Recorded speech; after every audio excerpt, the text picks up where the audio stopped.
मिठाइयाँ हर तरह की हमें बहुत ज़्यादा पसंद होती हैं और उसमें सबसे ज़्यादा पसंद की जाने वाली एक गुलाब जामुन और एक चमचम। ये दोनों चीज़ें बहुत ही ज़्यादा पसंद की जाती हैं। चमचम जो है उसको घर पे बनाना कोई मुश्किल काम नहीं है। आप उसको आसानी के साथ बना सकते हैं। घर की कुछ चीज़ों के साथ मैं इसको आज बनाना आपको बताऊँगी, बहुत ही आसान तरीके के साथ। आप इसको ईज़िली बना सकते हैं, तो हम अपना टाइम नहीं ज़ाया करते और अपनी वीडियो की तरफ आते हैं। बिस्मिल्लाहिर्रहमानिर्रहीम, अस्सलाम वालेकुम। Welcome to home cooking expert. तो आज हम बना रहे हैं अपनी रेसिपी में चमचम, जो कि बच्चे और बड़े बहुत शौक से खाते हैं और मिठाइयों में उसकी जान होती है।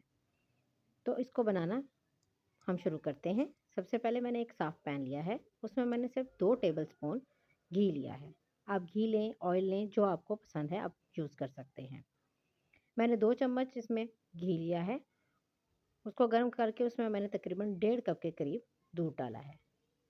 जब दूध अच्छे तरीके से गर्म हो जाए, तो हम उसमें फिर आधा कप चीनी डालेंगे। ये इस चीज़ का आपने ख्याल रखना है कि डब्बे का दूध नहीं होना चाहिए, गाय का या भैंस का आप दूध ले सकते हैं।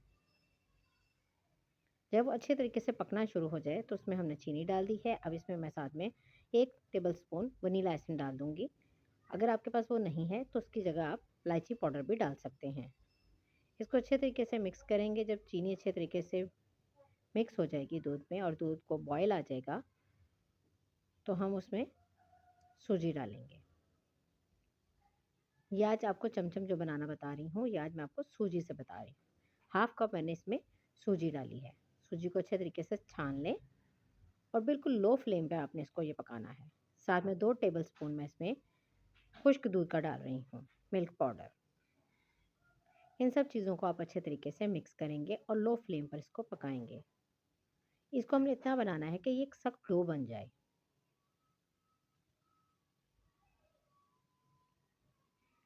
ये आप देख सकते हैं, ये अच्छे तरीके से पकना शुरू हो गया है, इसका पानी भी खुश्क हो रहा है। इसको मैंने लो फ्लेम पे पका रही हूँ ताकि अच्छे तरीके से हमारी सूजी भी गल जाए।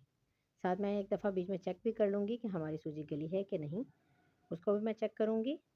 ये देखें, इस तरह से आप थोड़ी-सी अपने फिंगर पे चेक करें, तो आपको पता चल जाएगा बिल्कुल मुलायम सी हो गई है, तो इसका मतलब सूजी गल गई है।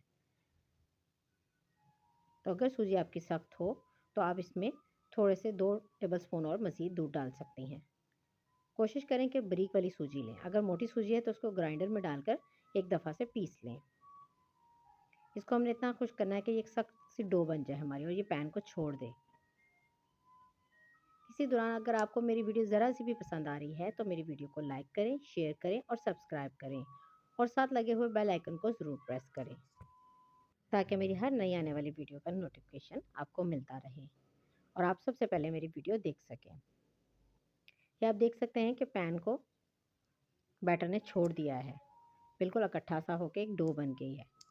अब मैं नीचे से फ्लेम बंद कर दूंगी और इसको ठंडा कर लूँगी। लेकिन इसको आपने पूरी तरह से ठंडा नहीं करना, इसको 50% आपने ठंडा कर लेना है ताकि हम इसको हाथ में लेकर इसकी बॉल्स बना सकें। ये देखें कितना गर्म है। अभी इसको मैं थोड़ा सा और ठंडा करूँगी और 2 हिस्सों में कर लूँगी, क्योंकि जो चमचम होती है वो पिंक भी होती है और वाइट भी होती है। हम इसको 2 कलरों में बनाएंगे। ये आप देखें मैंने दोनों को हाफ हाफ कर लिया है और इसको ठंडा करके इसमें मैंने थोड़ा सा पिंक कलर डालकर उसको इस तरह से मैं मिक्स कर लूँगी।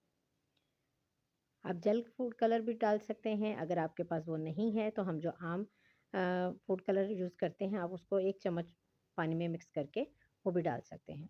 तो ये मैंने एक पिंक बना रही हूँ और एक सादा वाइट रहने दूँगी। आप कोई भी शेप दे सकते हैं इसकी। आप इसको गोल में भी बना सकते हैं, इस तरह से भी बना सकते हैं, आपकी अपनी पसंद है ये। आप देख सकते हैं। अब मैं वाइट डो की बना रही हूँ। इस तरह से गोल से मैं बना लूँगी इनके और बस ये ख्याल रखना है कि थोड़े से गर्म हो, बिल्कुल ठंडे ना हो जाएँ। ये देखिए कितने प्यारे से बॉल बन गए हैं इसके। इसको हम बनाकर सारे मैं रेडी कर लूँगी। इसके साथ-साथ मुझे आप लोग ये भी कमेंट करके बताएँ कि आप लोग मुझे कहाँ-कहाँ से और किन-किन शहरों से देख रहे हैं, ताकि मुझे ये पता चल सके कि मेरे फॉलोअर्स कहाँ-कहाँ पे हैं और मुझे किन-किन शहरों से, किन-किन इलाकों से देखा जा रहा है और मेरी वीडियो को पसंद किया जा रहा है। आप लोग मुझे इसी तरह सपोर्ट करते रहें, इसी तरह मेरी वीडियो को पसंद करते रहें, लाइक करें, शेयर करें और सब्सक्राइब करें। अब आप ये देख सकते हैं कि फाइनल इसके लुक कितने प्यारे और कितने यम्मी लग रहे हैं और कितने सॉफ्ट भी बने हैं। इसको थोड़ा सा ठंडा करें और उसके बाद आप इसको सर्व करें। ये आप सेव करके भी रख सकते हैं। मुझे उम्मीद है कि आपको मेरी रेसिपी पसंद आई होगी। नेक्स्ट वीडियो में मिलूंगी। अल्लाह हाफिज़।